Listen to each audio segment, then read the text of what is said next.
pasó ayer? ¿Por qué pasó lo que pasó? Algo que para muchos es inédito. Estamos enlazados con Fernando Tuesta, analista político, ex jefe además de la OMPE, para que nos trate de explicar cómo es que sucedió lo que todos vimos, que el material electoral demorara tanto finalmente en ser distribuido. Fernando, ¿cómo estás? Muchas gracias por darte el tiempo de conversar con nosotros. ¿Qué tal, Lorena? Gracias por la invitación. Mira, como ya se ha señalado de manera pública, ahí hubo un problema derivado de la ineficiencia del proveedor, en este caso esta empresa que distribuye los materiales. Ellos, sin embargo, han sacado un comunicado de respuesta a la declaración del jefe de OMPE, señalándolo así como hay una responsabilidad compartida. Por una serie de procedimientos, dice que son complejos, claro, no lo explicita. El hecho es que estas mesas no se abrieron, hoy día felizmente se alargó el plazo, y acá hay un tema. Eh, en las elecciones anteriores del 16 y el 21, el número de mesas que no se abrieron es igual a lo del día de ayer. ¿Cuál es la diferencia? La diferencia ha sido que mientras en las ocasiones anteriores estas mesas se distribuían a nivel nacional y no ocurría en Lima, Ajá. acá lo que ha ocurrido es que ha sido solo en Lima y se ha centralizado en 3 distritos, lo cual ha provocado evidentemente una mayor visibilidad. Y el segundo tema es que antes generalmente no se abrían porque los miembros de mesa no participaban. En este caso, la mayoría, la aplastante mayoría, ha sido por negligencia en razón de la distribución de estos materiales electorales, que generalmente en otras ocasiones dormían, digamos, las personas cuidando estos materiales un día antes, porque el despliegue del material se hace desde los puntos más alejados de la capital, allí se empieza y se va acercando a los más, obviamente, cercanos a Lima, y Lima es el último punto en donde se distribuye. Fernando, Y quizá eso siempre estuvo así porque además en Lima había pues un mayor control, aquí está la central, aquí está el almacén, pero más allá de eso y de los números, evidentemente que esto erosiona la confianza en las elecciones. Fernando, tú has sido jefe de la OMPE y hay muchos cuestionamientos. En algún momento, tú bien mencionabas, el material quedaba custodiado, se dormía con el material. A los colegios se les dijo, desde el viernes ya no vayan para empezar a Así es. habilitarlos, para trasladar el material. Pero sin embargo, el material no llegó viernes, no llegó sábado. El domingo hay mesas que se han instalado mediodía, 1 de la tarde.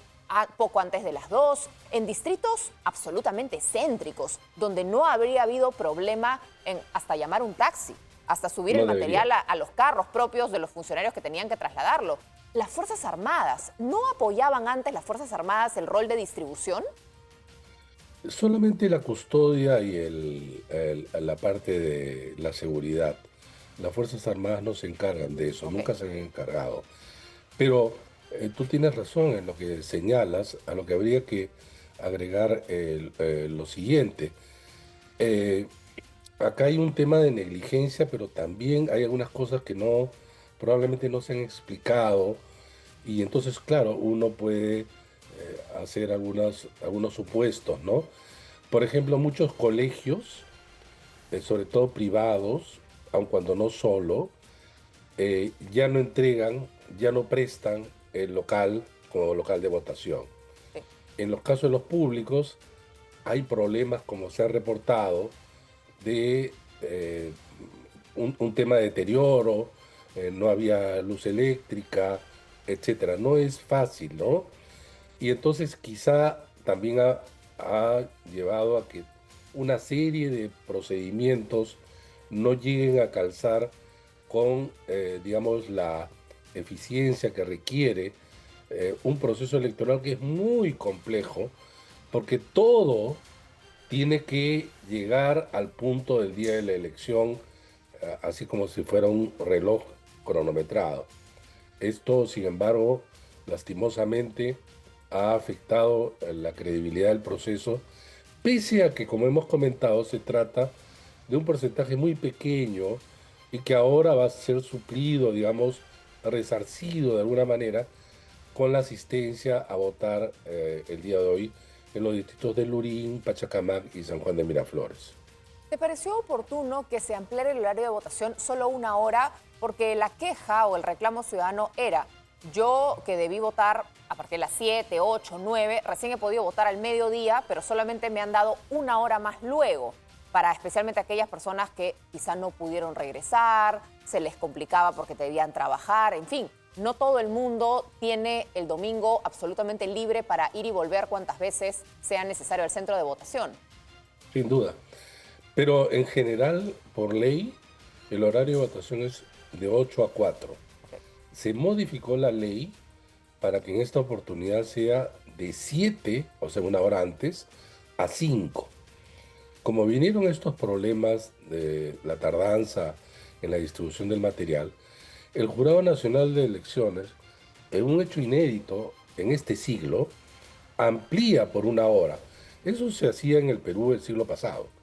Se ampliaba, la típica era así, la gente también llegaba tarde, en fin.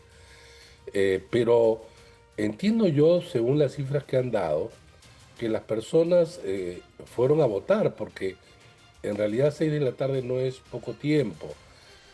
Las más afectadas en realidad se circunscriben a aquellos locales cuyas mesas no se entregó el material electoral. Y eso, como repito, que antes también ha sucedido, porque estos son imponderables que suceden en cada elección aquí y en otros países.